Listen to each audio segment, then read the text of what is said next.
Olá, pessoal. Na última aula, a gente estudou o algoritmo da busca em largura e vimos como aplicá-lo, como utilizá-lo para resolver o problema dos caminhos mínimos. Nessa aula, a gente vai continuar estudando o problema dos caminhos mínimos em grafos, tá? Porque esse é um problema bastante relevante, bastante importante, né? Dado um vértice origem, encontrar o caminho de menor custo, o menor caminho até os demais vértices. Acaba sendo importante em diversas aplicações. No entanto, hoje a gente vai falar de caminhos mínimos ponderados. Se vocês lembrarem, quando a gente falou na busca em largura, a gente considerava que toda aresta tinha o mesmo custo, tinha um custo unitário. Então o que eu contava era o número de saltos, o número de arestas ou arcos que estavam presentes no menor caminho, conectando a origem ao destino. Agora, a gente vai considerar que cada arco, cada aresta tem um custo associado e a gente quer o caminho cuja soma dos custos de todos os seus arcos, de todas as suas arestas, seja o mínimo. Então, vamos ver o que muda, tá? Quando a gente vai lidar com caminhos mínimos ponderados, tá? Quando a gente vai lidar com custos nas arestas. A primeira coisa que muda é que nesse problema a gente continua recebendo um grafo aqui com seu conjunto de vértices e arestas na entrada, só que cada arco dele agora, como era de se esperar, tem um custo, tá? Tem um valor ali.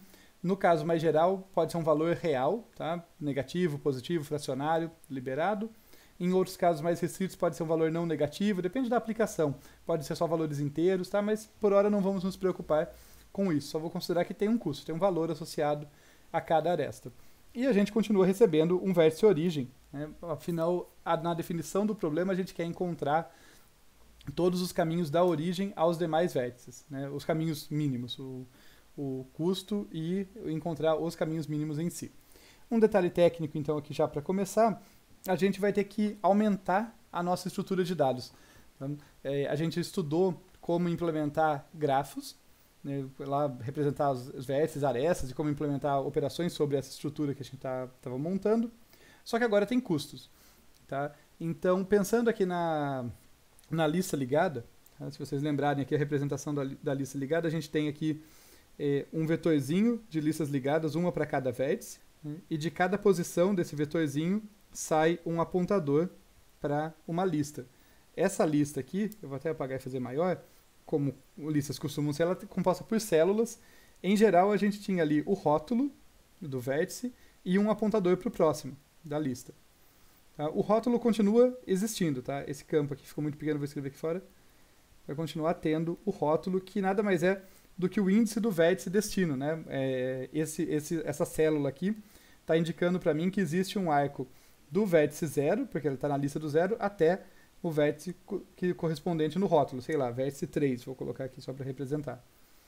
Agora eu vou ter um outro campo, um campo custo aqui, que no caso eu estou falando que ele é inteiro, como eu falei, depende da aplicação, pode ter valores diferentes ali, mas esse campo custo aqui, que vai ter o custo da aresta, o custo do arco, que vai de 0 para 3, nesse exemplo. Tá? Então temos que colocar essa informação a mais nas nossas arestas ali. Fica, inclusive, como para vocês pensarem se eu estiver lidando com a matriz. Né? Lembra que antes, essa aqui é a modificação para lidar com listas de adjacência. Eu coloco o custo em cada célula.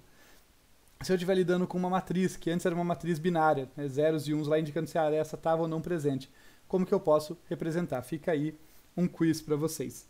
Vou até adicionar ele aqui. Quiz: como adaptar a implementação da matriz de adjacências para lidar com custos nas arestas. Então, fica esse quiz aí para vocês pensarem.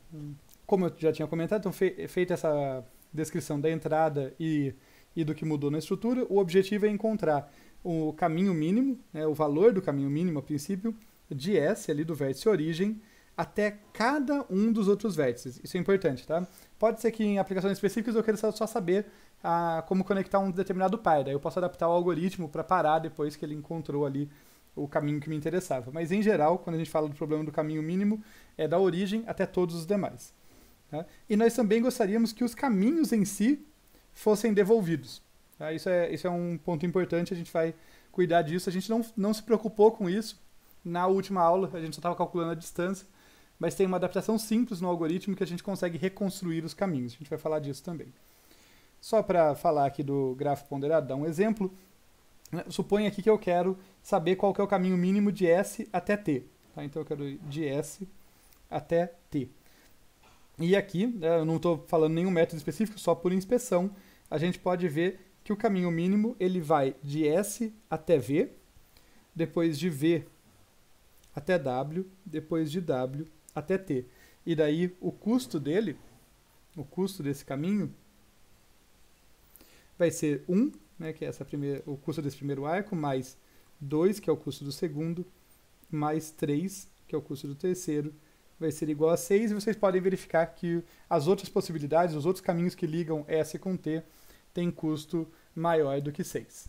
Tá? Então, esse, de fato, é o caminho mínimo. Já uma coisa que esse exemplo destaca, por mais que seja um exemplo bem simples, ele está aqui por um motivo, é que nele, o caminho mínimo, o caminho de custo mínimo, não é o que usa o menor número de arestas, o menor número de arcos. Existem caminhos ali de custo maior, de custo 7 no caso, né, que usam menos arestas. Isso é de se esperar, né, porque se eu tenho custos associados, eu posso de repente ter uma aresta que liga a origem com o destino diretamente, mas tem um custo muito grandão, e daí o caminho mínimo eu não vou querer ela. Então, isso dá um sabor diferente, de fato, para quando a gente está lidando com grafos ponderados. Né? Realmente, querer resolver, querer pensar nesse problema, simplesmente como se fosse a versão não ponderada, em que eu estou querendo minimizar arestas, eu posso me equivocar. Pode ser que eu tenha uma aresta muito grandona. Pensa que esse gráfico está representando, sei lá, um mapa rodoviário. Né? Pode ser que eu tenha uma estrada, né, que liga a minha origem ao destino diretamente, mas ela é muito comprida, ela dá uma volta muito grande. De repente existem outros caminhos ali que eu vou fazendo atalhos e chego mais rápido. Tá? Então, é uma característica aí que não é surpreendente, mas é importante a gente estar atento a ela. Dito isso, tá? Então feita essa observação de que a busca em largura, né, o algoritmo de busca em largura que a gente viu, só funciona em grafos não ponderados, a gente pode fazer um exercício aqui, até para entender melhor esse problema dos grafos ponderados, para tentar conectar, para tentar aqui ligar o problema não ponderado com o problema ponderado. Tá? Isso aqui vai ser só um exercício bem breve aqui para a gente, mas deixa para algo importante em computação, que eu quero chamar a atenção de vocês, que é a redução de um problema a outro. Em computação, muitas vezes os problemas se relacionam e a gente não fica reinventando a roda. Quando eu me deparo com um problema, com certas peculiaridades, um problema diferente do que eu conheço, eu posso olhar e falar, peraí, como que eu consigo reduzir esse a um outro que eu já conheço? Ou seja, como eu consigo transformar uma instância desse, modificar ela para que ela possa ser resolvida, ou pelo menos parcialmente resolvida, né, para que eu possa avançar na resolução desse problema usando o conhecimento de um outro que eu já tenho. Nesse caso aqui, o que eu estou querendo é reduzir. Pensar aqui e falar, olha, será que eu consigo converter uma entrada do problema de caminhos mínimos ponderados para uma entrada da versão não ponderada? Porque se eu conseguir fazer isso, eu consigo usar o algoritmo de busca em largura que a gente já conhece para resolver o meu problema. Tá? E, de fato, dá para a gente fazer algo assim, pelo menos no caso particular em que os custos forem positivos e inteiros, né? Então forem naturais, tá? São valores naturais. Por exemplo, nesse grafo aqui, colocados esses custos, eu posso fazer o seguinte,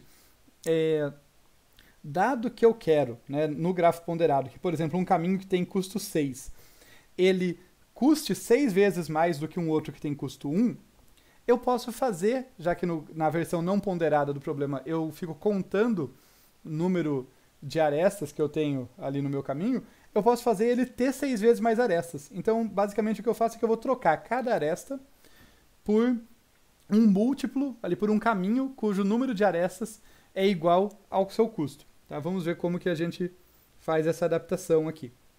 Então, aqui eu vou de S até V, a posição não muda, então eu vou de S até V. Como tinha custo 1, continua sendo uma única aresta. Agora, de S até W, tinha custo 4, então eu vou ter 1, 2, 3, 4 arestas. Tá? Na versão não ponderada, eu expandi aqui, agora esse meu caminho ele tem 4 arestas. Então, de S até W eu tenho que dar mais saltos para chegar lá. Aqui de V até W eu tenho custo 2, então eu vou ter 2 arestas. De W até T eu vou ter 3 arestas. E aqui de V até T, eu vou ter 1, 2, 3, 4, 5, 6 arestas. Tá? Então notem, eu transformei aqui uma entrada do problema ponderado, de um grafo ponderado aqui para calcular caminhos mínimos, para um não ponderado. E daí, se eu executar brevemente o algoritmo de busca em largura, aqui começando do S, como a gente viu, que explora o grafo em camadas, a gente vai ver que, de fato, ele resolve o problema. Então, notem, olha só, aqui estão os que têm distância zero, está na camada zero. Aí eu dou mais um passo ali na largura do problema, e aqui está a camada, os vértices com distância 1. Note que o V continua existindo lá, esse outro aqui é um vértice artificial, não existia no grafo original, ele corresponde a uma fração, chegar até ele, né, corresponde a chegar até uma fração do meu arco original. Aí eu vou passando aqui mais uma camada, e aqui eu vou ter os que estão à distância 2, daí aqui mais uma camada, e os que estão à distância 3. Né? Notem, por exemplo, que esses dois carinhas aqui ficaram com distância 3. Né? Esse aqui, o W, está associado com esse caminho aqui. Né? Foi do 2 para o 3 que eu cheguei nele. Esse outro está chegando por aqui. Né? Então, o fato deles serem vizinhos entre si não deveria causar estranheza, eles seriam a mesma distância, porque foram por lados diferentes que eu cheguei ali. Né? Então, agora eu tenho a distância do W. Daí, na sequência aqui, os que estão na distância 4. Depois, os que estão na distância 5 aqui na quinta camada. E por fim, os que estão com distância 6. Tá legal? E daí a gente chegou no T aqui, que tem distância 6. Tá? Até uma curiosidade que tem a ver com aquilo que a gente vai discutir mais claramente depois. Para reconstruir o caminho, só olhando para os valores aqui, eu sei que cada vez que eu dou um salto, a minha distância aumenta de 1, aqui na versão não ponderada. Né? Então eu consigo olhar e falar, olha, como esse cara aqui tem 6, por onde vem o caminho mínimo? Não pode ser por cima, né? Porque o outro também tinha distância 6, se tivesse vindo por lá o caminho seria 6 mais 1 seria 7. Então o caminho mínimo ele vem por aqui. Né? Se eu estiver traçando ele aqui, a gente pode perceber que dá para reconstruir sempre vendo onde que a distância diminui de 1. Né? A mesma coisa, daí aqui do 3 vai para o 2, do 2 vai para o 1 e do 1 vai para o 0. Né? Então eu consigo reconstruir aqui, olha, esse é o caminho, esse aqui é o caminho mínimo que liga de S até T. Tá? Claro, de modo informal, aqui a gente não está implementando, mas só para ver que essa informação está lá, ela está escondidinha, mas ela está ali, tá? Para reconstruir o caminho. Então, beleza, a gente consegue reduzir um problema aí ponderado, a versão ponderada do problema de caminhos mínimos, uma instância qualquer, para a versão não ponderada. Legal, como a gente já sabe resolver a versão não ponderada, então a gente consegue resolver o problema. Né? Então, tá legal, não precisamos mais estudar esse problema, né? Finalizou. Claro que não, né? Mas, quer dizer, por que claro que não? Qual é o problema dessa abordagem? Essa abordagem não é estúpida nem ruim necessariamente. Ela pode, inclusive, ser muito eficiente em situações específicas. No entanto, como mostra esse meu próximo exemplo aqui, olhem só, um grafo muito parecido com o anterior, com o primeiro lá, com a mesma proporção nos custos. Então aqui, olha só, antes eu tinha 1, 2, 4, 6, 3, os custos aqui eu tenho 100, 200, 400, 600, 300. O caminho mínimo continua sendo o mesmo, qualitativamente, digamos assim, passando por aqui. E ele tem custo igual a 600 aqui, né? 100 mais 200 mais 300. No entanto, qual que é o problema desse caminho que eu destaquei aqui? Ou melhor, qual que é o problema desse grafo? É que, assim, por inspeção, a gente nota que esse problema não devia ser mais difícil do que o anterior. Mas se eu aplicar essa minha técnica de crescer ali o número de vértices e arestas de acordo com o custo dos caminhos, eu vou ter um problema, né? Eu não vou desenhar inteiro, obviamente, tá, gente? Mas eu vou ter que, por exemplo, aqui ligando o S e o V, colocar quantos novos vértices e arestas aqui? 100 novas arestas para representar aquele caminho. 100 arestas e 99 vértices novos ali no intermédio. A mesma coisa aqui para baixo. Eu não vou desenhar tudo, mas nesse aqui eu teria que lidar com 400. Aqui entre o S e o W. Aqui com 200. Isso faz crescer muito o grafo, né? Eu não vou terminar, mas vocês pegaram a ideia. Tá? Ficar aí a minha instância, a minha transformação do problema ponderado para o não ponderado depender dos custos, significa que o número de vértices e arestas, o tamanho do meu grafo, pode crescer muito. Tá? Pode crescer demais. Inclusive, ele pode crescer exponencialmente. Tá? E cuidado com essas palavras-chave, tá? Se usa muito, não, tem um crescimento exponencial. Né? Não, nem tudo que cresce rápido é exponencial. Exponencial cresce particularmente rápido, tá? E quando eu falo que cresce exponencialmente, eu não estou dizendo isso para enfatizar que, nossa, cresce muito rápido e tal. Não, eu estou dizendo, matematicamente, cresce exponencialmente, com relação a uma certa grandeza. Que grandeza é essa? O número de bits aqui, que a gente está usando para representar o custo, tá? Então, quer dizer, mesmo... Por que isso é relevante? Porque o número de bits é proporcional ao tamanho da minha entrada, né? O custo faz parte da minha entrada, da entrada do meu problema. No entanto, ainda que eu gaste relativamente poucos bits, por exemplo, se eu gastar 10 bits para representar meu custo, e ele estiver ali próximo de 1000, que com 10 bits eu consigo representar 1000, o valor dele, né? O que vai acontecer é que o número de vértices pode crescer de 1000 vezes, não de 10. Né? Isso que eu quero dizer com crescimento exponencial. Ele pode crescer da ordem de 2 elevado a k, aqui sendo k o número de bits que eu uso para representar os meus custos. Então, ainda que a minha entrada seja pequenininha, que para armazenar ali os meus custos eu use 1, 2, 6, 4 bytes, por exemplo, né? Porque vai dar ali 32 bits, e esses 32 bits podem armazenar um valor que seja da ordem de 2 elevado a 32, que é muito grande, está na ordem 1000, milhão, bilhão, está na ordem de alguns bilhões. E daí eu vou ter que fazer meu grafo expandir de alguns bilhões de novos vértices e arestas para fazer essa transformação. Vai ficar muito custoso, vai deixar meu algoritmo ineficiente. Tá? Então, no caso geral, isso não vai resolver. Ainda assim, é uma observação interessante, tá? Não só pelo exercício mental aí de perceber a relação entre os problemas, de reduzir um para o outro, mas também porque numa situação específica que você quer um algoritmo super rápido e você sabe que o seu grafo ponderado tem custos limitados, por exemplo, custos que vão no máximo até 10, até 20, essa pode ser uma abordagem muito eficiente, mais eficiente do que os algoritmos gerais que lidam com peso, inclusive, pode acontecer. Então, numa situação específica, isso pode ser uma abordagem interessante que te dá um diferencial de desempenho, se desempenho for crítica na sua aplicação.